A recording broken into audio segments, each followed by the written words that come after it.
Welcome back to ரிஷி மூலம். பெண் புத்தி பின் புத்திங்கிற நம்பிக்கை பற்றி தான் நம்ம இன்னைக்கு பேசிகிட்டு இருக்கோம். முதல்ல அது சரியா தவறான்னு விவாதிச்சு பார்த்தோம். அப்புறம் அந்த நம்பிக்கை வீட்லேயும் வீட்டுக்கு வெளியிலையும் உண்டாக்கின தாக்கங்கள் என்னென்னு பார்த்தோம். ஆனால் எப்போவோ உருவான இந்த நம்பிக்கை இன்னமும் நம்ம சமூகத்தில் ஏன் நிலச்சி நிற்கிது, அதுக்கான காரணங்கள் என்னென்னு தான் நம்ம இப்போ தேட போகிறோம். இந்த நம்பிக்கை நம்ம சமூகத்தில் ஏன் இன்னும் நிலச்சி நிற்கிதுன்னு நீங்கள் நினைக்கிறீங்க? நீங்கள் இந்த சைட்லேருந்து சொல்லுங்களேன் ஃபர்ஸ்ட். அதுக்கான காரணங்கள் என்னென்னவா இருக்கலாம்? அதுக்கு காரணம் சினிமா, அரசியல், இலக்கியம், இந்த மாதிரி காரணங்களாக இருக்கலாமா? இலக்கியத்தில், சங்க இலக்கியத்தில் இருந்து சரி இக்கால இலக்கியம் வரைக்கும் சில கட்டுப்பாடுகள் தொல்காப்பியத்திலிருந்து சரி இலக்கியங்கள்ல இருந்து எல்லாத்துலேயுமே. ஆனால் பெண் சங்க இலக்கியத்தில் இருந்து அதில் பக்தி காலத்து வரைக்கும் ரொம்ப மதிநுட்பமாக இருந்திருக்கான அந்த ஆதாரங்களும் அதிகமாக இருக்குது. ஆனால் அதை பற்றி பெருமையாக பேசுறதில்ல. சொல்லப்போனால் அப்புதி அடிகள்னு சொல்லலாம். அப்புதி அடிகள் தன்னுடைய மகன் பாம்பு தீண்டப்பட்டும் திருநாவுக்கரசருக்கு விருந்தோம்பல் செய்வார். அப்போ அந்த விருந்தோம்பலுக்கான முழு காரணமாக இருந்த தன்னுடைய மனைவியின் பெயர் இயற்பெயர் கூட குறிப்பிடலை. அடுத்த ஒரு நாயன்மாரை சொன்னால் கலையனார்னு ஒருத்தர். அவர் தன்னுடைய மனைவியினுடைய தாலியை விற்று இறைவனுக்கு தொண்டு செய்கிறார். அதில் கூட அந்த தாலி அதை முதல் காரணமாக திகழ்ந்த அந்த மனைவியின் பெயர் கூட குறிப்பிடலை. இப்போ இவங்க சொல்கிறாங்க எல்லா பிரச்சனையும் நாங்கள் தாங்குறோம் எல்லாம் பண்ணுறாங்க, அதெல்லாம் யாருமே மறுக்கலை. ஆனால் இயல்பில் பார்க்கும்போது பெண்களுக்கு அந்த சமயோஜிதமாக சட்டென்று முடிவு பண்ணக்கூடிய அந்த விஷயங்கள்லாம் கொஞ்சம் கம்மின்னு தான் சொல்ல வரமே தவிர மற்றபடி உங்களுக்கு இல்லைன்னுலாம் சொல்லலை. நீங்களே ஒரு பாடல் ஆசிரியர், நீங்களே உங்களை பாட சொன்னாங்கன்னா என்ன பாடுவீங்க? பெண்களுடைய மனநிலையா இல்லை உயர்வாவா? பெண் புத்தி பின் புத்திங்கிற நம்பிக்கையை பற்றி பாட சொன்னா நீங்கள் என்ன பாடுவீங்க? குளத்து நீரை போல குழம்பி போகும் கூட்டமுங்க, குளத்து நீரை போல குழம்பி போகும் கூட்டமுங்க, பணமட்ட சத்தத்தில் பயந்து ஓடும் அறிவுங்க, பகட்டு வேஷந்தானுங்க, ஐயா இப்போ பந்தா பண்ணும் நிலமை பாருங்க, பகட்டு வேஷந்தானுங்க, ஐயா இப்போ பந்தா பொண்ணும் நிலமை பாருங்க, படிப்பறிவு மட்டும் இங்கே வாழ்க்கை இல்லைங்க, பட்டறிவை ஏற்றுக்கிட மனசு வேணுங்க, படிப்பறிவு மட்டும் இங்கே வாழ்க்கை இல்லைங்க, பட்டறிவை ஏற்றுக்கிட மனசு வேணுங்க, நெருப்புக்குள்ளே நீந்திடத்தான் பழக வேணுங்க, நெருப்புக்குள்ளே நீந்திடத்தான் பழக வேணுங்க, அந்த நீச்சலுக்கு கெட்டிக்காரன் ஆண்கள் தானுங்க, அந்த நீச்சலுக்கு கெட்டிக்காரன் ஆண்கள் தானுங்க, குளத்து நீரை போல குழம்பி போகும் கூட்டமுங்க. சரி சரி பாரதி மேம், நான் உங்ககிட்ட கேட்கலான்னு இருக்கேன். நவீன இலக்கியங்களில் பெண்களுடைய பெண்களை பற்றின பார்வை, அவங்களோட பிரச்சனைகளை அவங்க முன்வைக்கிற விதம் எல்லாமே மிக உயர்வாகவும் அந்த பிரச்சனையை ஆழ்ந்த புரிஞ்சிட்டு அதை வெளிப்படுத்துகிற ஒரு தன்மையெல்லாம் பார்க்க முடியுது. இவர் பாடினார் இல்லைங்களா, பெண்கள்லாம் குழம்புன குட்டை அப்படின்னு. ஆண்களையும் பெண்களையும் கம்பேர் பண்ணுறதே முதல்ல தப்பு. ஏன்னா ஆண்களுக்கு இது 8வது தலைமுறை கல்வி, இப்போ அவங்களுக்கு பெண்களுக்கு 3வது தலைமுறை தான்.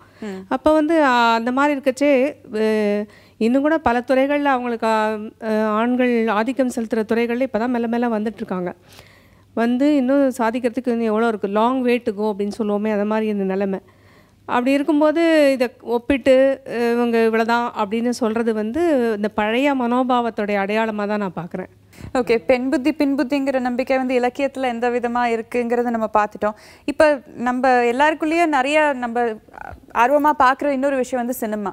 இப்போ அரவிந்தன் சார், நீங்கள் சொல்லுங்கள், சினிமாவில் இந்த மாதிரி ஒரு நம்பிக்கை நிலச்சி நிற்கிறதுக்கு ஏதாவது காரணங்கள் இருக்குமா? 10 பாட்டு கேட்டிங்கன்னா அதில் 5 பாட்டு பெண்களை கேவலப்படுத்துகிற மாதிரி தான் இருக்குது. நீங்கள் அவர் கேட்க வேணாம், வேணாம் மச்சான் வேணாம் இந்த பொண்ணுங்க காதலின்னா, நானே இப்போ காதலியும் யார் வேணான்னு சொன்னது?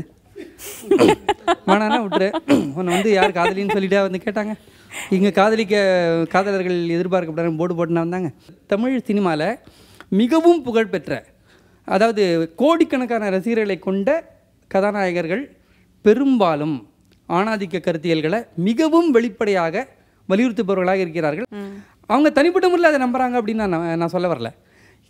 இந்த கருத்துக்களை சொல்லும்போது அவங்களுக்கு அந்த இது அதிகமாகுது. அதாவது ஏற்கனவே இருக்க கருத்துக்களை நிலைநிறுத்தி அதன் மூலமாக தங்களுடைய ஒரு ஆண் வீரம், அதிகாரம், அவன் காப்பாற்றுறவன், ரட்சகன், அந்த இமேஜை வளர்க்குறதுக்கு அது பயன்படுது. இலக்கியத்தில் பிரதிபலிப்போட நிற்குது.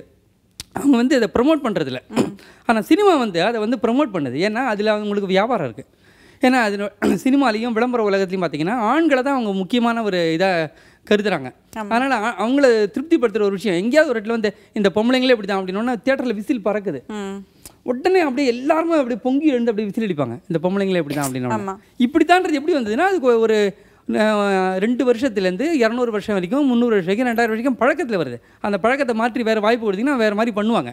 அந்த வாய்ப்பை கொடுக்கறத நோக்கி, சமத்துவத்தை நோக்கி, சம வாய்ப்பை நோக்கி நம்ம எப்படி அடி எடுத்து வைக்கணுன்றதை பார்க்கணும். அதுக்காக இலக்கியங்களை பயன்படுத்தணும், அதுக்காக நம்ம சினிமாவை பயன்படுத்தணும், அதுக்காக நம்ம வந்து மற்ற பல்வேறு விஷயங்களை பயன்படுத்தணும். நம்மளை கேள்வி கேட்டுகிட்டே இருக்கணும், அப்பதான் மாற்றம் வரும். ஆமா, இங்கிலீஷ்ல சொல்லுவாங்க சேஞ்ச் இஸ் தி ஒன்லி கான்ஸ்டன்ட்னு சொல்லுவாங்க.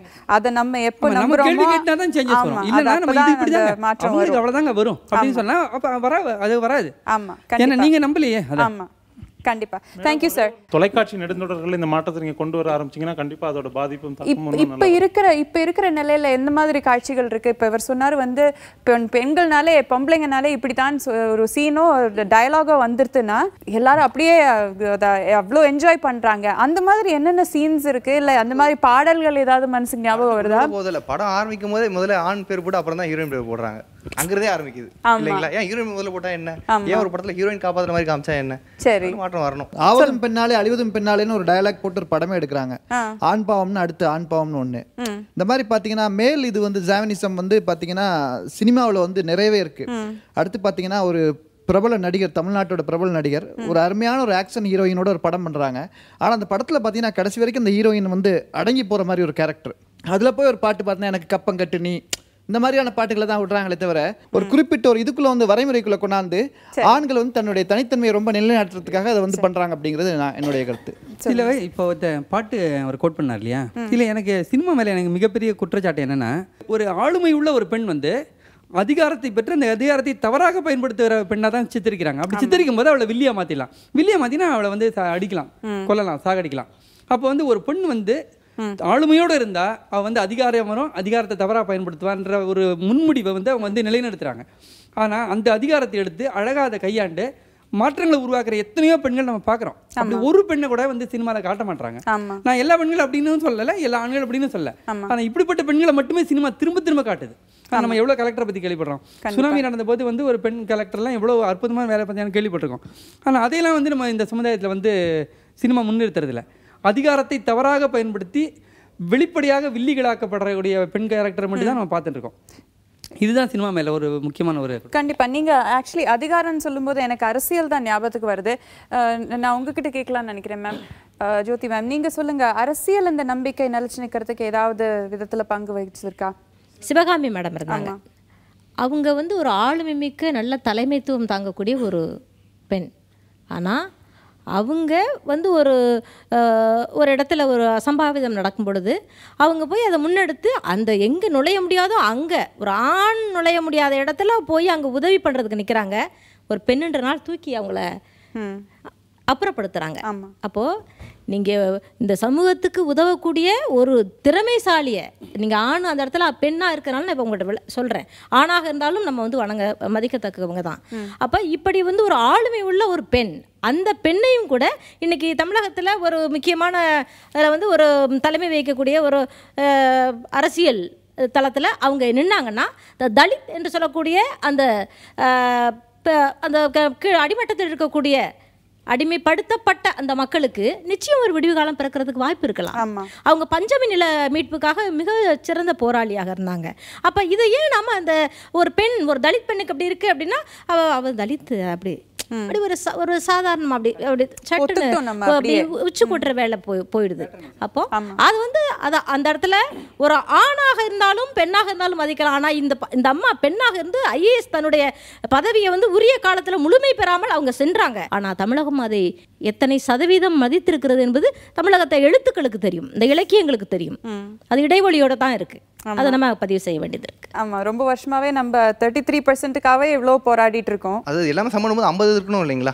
அப்ப டிமாண்ட் 50 தானே இருக்கும். 30% கம்மி இல்லைங்களா? 30 கொடுங்களே. இது வந்து பொலிட்டிஷியன்ல, இது பாலிடிக்ஸ்ல பொலிட்டிஷியன்ஸா இருக்கணும், எக்ஸிகியூட்டிவ் இருக்கும், முக்கியமா ஜுடிஷியர்ல 50% வரணுங்க. ஆமா, வரணுங்கிறது தான் கரெக்டான, அது கரெக்டானது தான், கொள்கை தான் டெஃபினெட்லி. இப்போ நம்ம பேசினதுலேருந்து இந்த நம்பிக்கை பெண் புத்திங்கிற நம்பிக்கை வந்து நம்ம சமூகத்தில் இன்னும் நிலைச்சு நிற்கிறதுக்கு 3 காரணங்கள் வலுவாக இருக்கிறதுன்னு தெரிய வந்தது. ஒன்று வந்து இலக்கியம், அப்புறம் சினிமா, அப்புறம் வந்து அரசியல். இந்த 3 காரணங்களால தான் இந்த நம்பிக்கை இன்னமும் நம்ம சமூகத்தில் இருக்குங்கிறது தான் நம்ம இப்போ பேசினதுலேருந்து தெரிஞ்சுது. ஆனால் இந்த நம்பிக்கை வந்து இப்போ சினிமானெல்லாம் சொன்னோன்னா ஒரு 100 வருஷமாக தான் இருக்குது. இப்போ தான் நம்ம 100 வருஷமே கொண்டாடுறோம். அது ரொம்ப ரீசெண்டாக வந்த ஃபினாமினான். ஆனால் இந்த நம்பிக்கை எவ்வளோ நாளாகவே இங்கே இருந்திருக்கும்னா அது எங்கேயோ உருவாயிருக்கும். ரொம்ப வருஷத்துக்கு முன்னாடி அது உருவாயிருக்கும். இந்த நம்பிக்கையோட வேர்கள் என்ன, அது எங்கேருந்து உருவாச்சு, யார் உருவாக்கினாங்கிறது தான் இனிமேல் ரிஷிமூலத்தில் பார்க்க போகிறோம். ரிஷிமூலம் தேடல் தொடரும்.